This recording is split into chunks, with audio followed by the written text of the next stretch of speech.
What's going on, guys? Striker here, and today we're going to be talking about Destiny 2. So, I've never actually posted anything about this game on my channel. I don't even think most of you guys knew I played it. But it's a game that I didn't really like up until about a month ago. I started playing it, and once I got past a certain barrier in the game that was really making it not fun for me, I was like, maybe I can keep trying it and playing it, and it's been pretty fun. I've been, as I said before, grinding it for these past few weeks, playing a lot, especially the new DLC, which coincidentally we're going to be talking about today. I wanted to review the Warmind DLC, which came out, I think, May 6th, and it's been out for a little over a month now, and I just wanted to give my thoughts on it and tell you guys what I thought of it.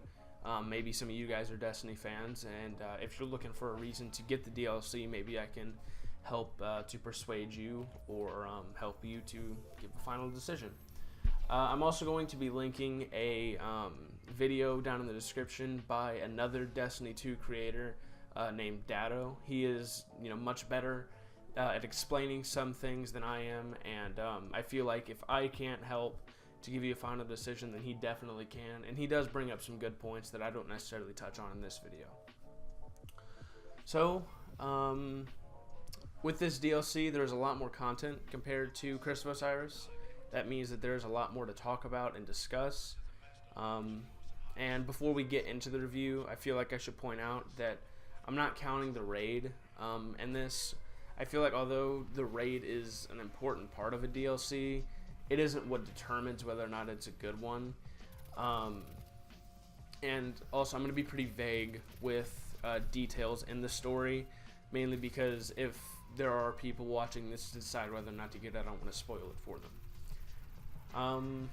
So yeah, I've split this review up into three main parts, kind of like I did with the PUBG one.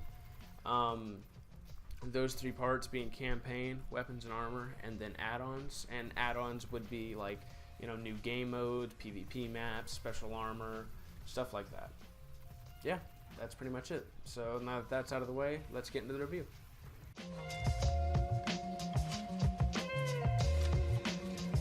So when it comes down to the campaign, I think that everyone can agree that it's a lot better than Curse of Osiris. Not only is the main character more interesting, but the whole idea is as well. The story, immediately, like the first cutscene you see, you're captivated. You're interested to see like who's this new character. Why is she so much more mysterious? What is she doing on this planet and everything. I think it's really interesting to see in that first cutscene, how much more different that and Curse of Osiris are. In that Curse of Osiris started with a whole bunch of fighting and him taking on a whole bunch of Vex and doing some badass shit. And then Anna Bray, all she's doing is running up ice and doing some stuff here and there. And for some reason, to me at least, Warmind is still more interesting in that you could tell already from the beginning cutscene that this is going to be a more interesting and better told story than Curse of Osiris was. Mission-wise, however, the DLC kind of lacks. These missions, much like the missions in the campaign and all of Destiny 1's campaign and all the add-ons in Destiny 1, they're just the same thing in and out, killing ads and running through an area. And in all honesty, that's not a bad thing. It's not something that deters me from playing the game. I just kind of wish they would figure out a way to make it more interesting. One thing that I thought was really cool was they introduced a weapon, and not a weapon that you can go and carry on to PvP or different planets, but like a weapon that you can use during the story mode and Escalation Protocol, which we'll get into in a little bit. It's the Valkyrie, and it's a giant javelin, and whenever you throw it, it has an explosion and everything. I'll put up a clip right here so you can see it. It's really cool. I think it's a really interesting thing to see and to look at. And it's interesting to see that they're definitely looking at new ways to spice up the gameplay and make it more interesting for people who have been playing the game for long amounts of time. And even though I didn't spend a whole bunch of time on Destiny 1, I can definitely see why certain people would be starting to get tired doing the same thing in and out, in and out. So one of my major criticisms of the campaign is the boss battle at the end of the campaign.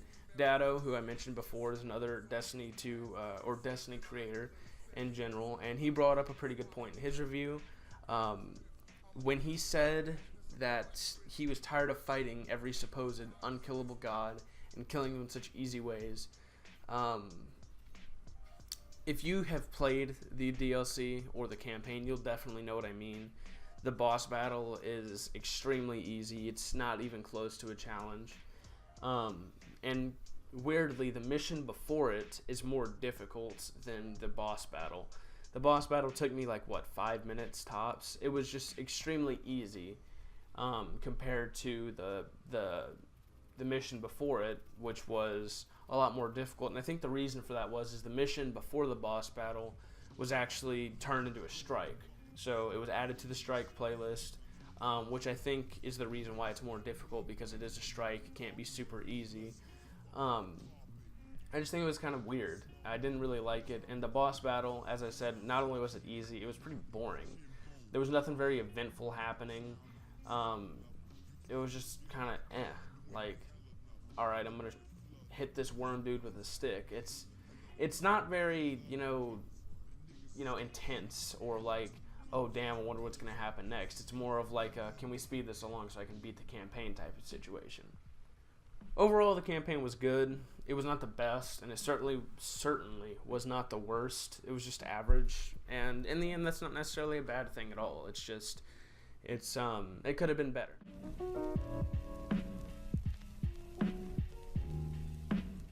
So, with weapons and armor, they're a very, very, very important part of any DLC, and definitely play a big part of this one. And much like the campaign, the weapons and armor outshine Curse of Osiris's by quite a bit. As you would expect with every DLC, there is a weapon for every class. For example, the Braytech RWP Mark II, which you will see on the screen, is a scout rifle, and the Kibu AR-3 is an auto rifle, and as you will see here.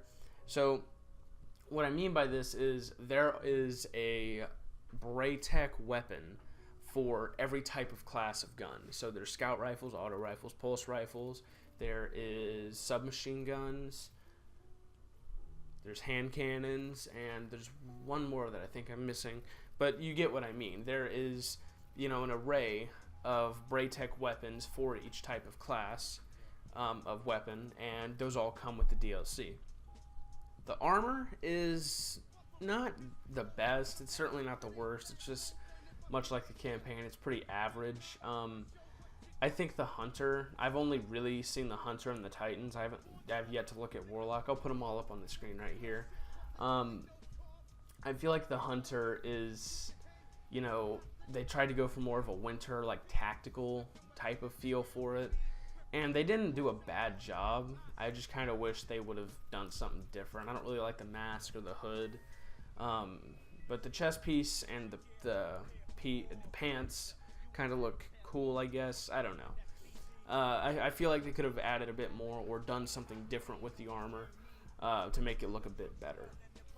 The best part about this entire DLC, to me at least, is the quest for special weapons. So special weapons would end up being the Sleeper Stimulant and the Polaris Lance. So the Polaris Lance may look familiar. As you can see, I have it up on the screen right here. And it is actually the exotic version of the Braytech RWP Mark II.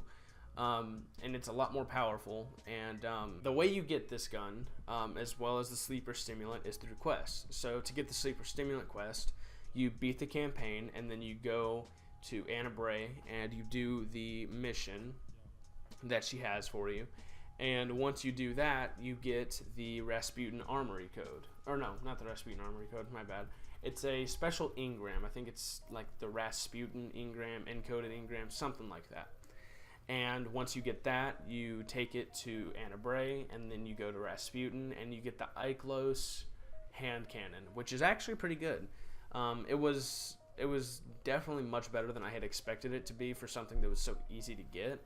Once you get the hand cannon, you will get the Violent Intel, and the Violent Intel is just, a normal quest. So it starts, you know, you have to get 100 Hive, and you have to get 100 Cabal. I'm pretty sure that's how many you have to get. And then you just keep going. I'm pretty sure there's 5 or 6 steps, and each step is relatively straightforward. It's pretty time consuming if you don't have a whole bunch of people to help you out.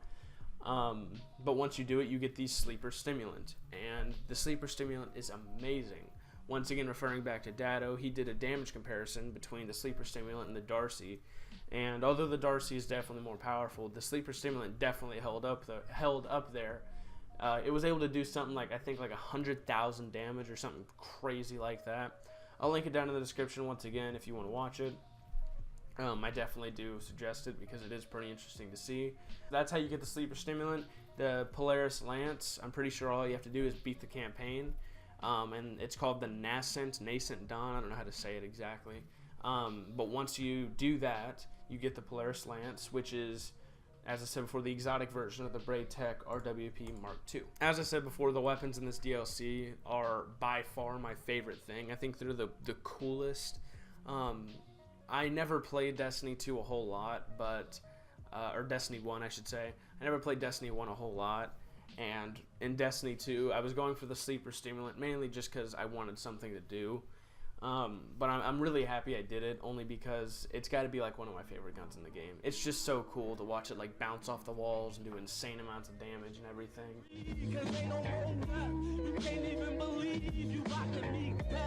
So as I said before, add-ons with this DLC, what I consider an add-on at least, would be like game modes, PvP maps, like special weapons and armor and stuff like that. Although there was no real game mode added in, on Mars there is a public event type thing called Escalation Protocol, which is a wave-based game mode where you and 2 other people, but there actually is a way to get 9 people to do it. But it's designed for 3 people, where you and 2 other people go up against 7 waves of ads and then a boss at the end, and it's all on a timer. So you have to get through each wave with a timer, and I think you get a bit more time with each wave.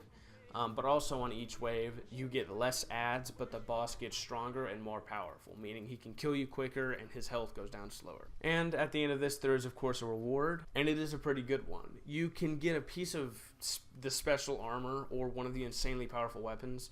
The PvP maps, they're cool, I guess, but in the end, they're not really something that I care about too much. I play a lot of PvP, a lot of it, but I don't really care about the map.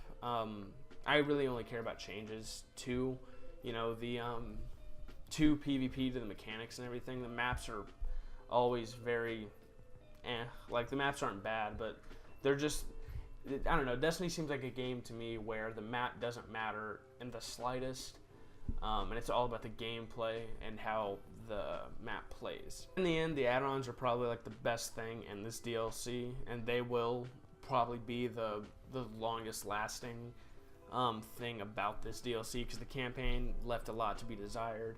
And after you finish the weapon quests, you're kind of sitting there, you know, wondering what else you can do with the DLC. And after you do all that, you can go do Escalation Protocol, which is, it's not only is it insanely fun, but it's insanely worth it.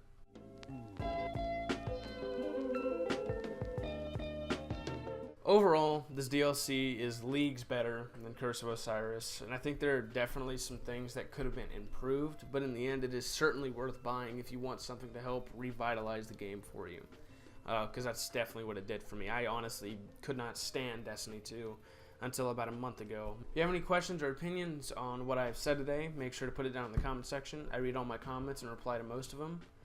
So, yeah, I think that's it. Thanks for watching.